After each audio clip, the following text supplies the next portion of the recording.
Man moves ever forward, reaching, grasping, surviving. But mere survival is not enough unless you have a goal and a reminder of where you came from. If I Forget Thee, O Earth, by Arthur C. Clarke. Read by Karl. When Marvin was 10 years old, his father took him to the long, echoing corridors that led up through administration and power, till at last they came to the uppermost levels of all, or among the swiftly growing vegetation of the farmlands. Marvin liked it here. It was fun watching the great slender plants creeping with almost visible eagerness toward the sunlight as they filtered down through the plastic domes to meet them. The smell of life was everywhere, awakening inexpressible longings in his heart. No longer was he breathing the dry, cool air of the residential levels, purged of all smells but the faint tang of ozone. He wished he could stay there for a little while, but Father would not let him. They went onward until they reached the entrance to the observatory, which he never visited, but he did not stop. And Marvin knew with a sense of rising excitement there could be only one goal left. For the first time in his life, he was going outside. There were a dozen of the surface vehicles, with their wide balloon tires and pressurized cabins in the great servicing chamber. His father must have been expected, for they led at once to the little scout car waiting by the huge central door of the airlock. Tense with expectancy, Marvin settled himself down in the cramped cabin while his father started the motor and set the controls. The interlock of the door slid open and then closed behind him. He heard the roar as the great air pumps fade slowly away as the pressure dropped to zero. Then the vacuum sign flashed on. The outer door parted, and before Marvin lay the land which he had never yet entered. He'd seen it in photographs, of course. He had watched it imaged on television screens 100 times. But now it was lying all around him, burning beneath the fierce sun that crawled so slowly across the jet-black sky. He stared to the west, away from the blinding splendor of the sun, and then with the stars, as he'd been told but never quite believed. He gazed at them for a long time, marveling that anything could be so bright and yet so tiny. They were intense, unscintillating points, and suddenly he remembered a rhyme he had read once in one of his father's books. Twinkle, twinkle, little star, how I wonder what you are. Well, he knew what the stars were. Whoever asked that question must have been very stupid. What did he mean by twinkle? You could see at a glance that all the stars shone with the same steady, unwavering light. He abandoned the puzzle and turned his attention to the landscape around him. They were racing across a level plain at almost 100 miles an hour, the great balloon tires sending up little spurts of dust behind them. There was no sign of the colony. In a few minutes, while he had been gazing at the stars, its domes or radio towers had fallen below the horizon. Yet there were other indications of man's presence. For about a mile ahead, Marvin could see the curiously shaped structures clustered around the head of a mine. Now and then a puff of vapor would emerge from a squat smokestack and would instantly disperse. They were past the mine in a moment. Father was driving on a reckless and exhilarating skill, as if it was a strange thought that come into a child's mind. He was trying to escape from something. In a few minutes they reached the edge of the plateau on which the colony had been built. The ground fell sharply away beneath them in a dizzying slope whose lower stretches were lost in shadows.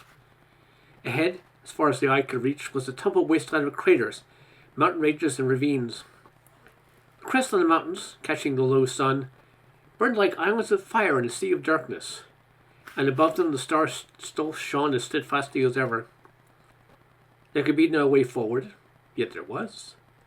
Marvin clenched his fists as the car edged over the slope and started the long descent. Then he saw the barely visible track leading down the mountainside and relaxed a little. Other men, it seemed, had gone this way before. Night fell with a shocking abruptness as they crossed the shadow line, and the sun dropped below the crest of the plateau. The twin searchlights sprang into life, casting blue-white bands on the rocks ahead, so there was scarcely need to check their speed. For hours they drove through valleys and past the foots of mountains whose peaks seemed to comb the stars. Sometimes they lurched from amongst the sunlight as they climbed over higher ground. And now on the right was a wrinkled, dusty plain, and on the left, its ramparts and terraces rising mile after mile to the sky, was a wall of mountains that marched in the distance till its peaks sank from sight below the rim of the world. There was no sign that men had ever explored this land, but once they passed the skeleton of a crashed rocket, and beside it a stone cairn cemented by a metal cross. It seemed to Marvin that the mountains stretched on forever, but at last the range ended in a towering, precipitous headland that rose steeply from a cluster of little hills. They drove down into a shallow valley that carved in a great arc towards the far side of the mountains. And as they did so, Marvin suddenly realized that something very strange was happening in the line ahead. The sun was now low behind the hills on the right. The valley before them should be in total darkness. Yet was awash with a cold white radiance that came spilling over the crags beneath which they were driving. Then suddenly they were out in the open plain, and the source of the light lay before them in all its glory. It was very quiet in the little cabin now the motors had stopped. The only sound was the faint whisper of the oxygen feed, an occasional metallic crepitation as the outer wall of the vehicle radiated their heat. For no warmth at all came from the silver crescent that floated low above the far horizon, and flooded all the slang with pearly bright. It was so brilliant that minutes passed before Marvin could accept its challenge and look steadfastly into its glare, but at last he could discern the outline of continents, the hazy border of the atmosphere, and the white islands of cloud. Even at this distance he could see the glitter of sunlight on the polar ice.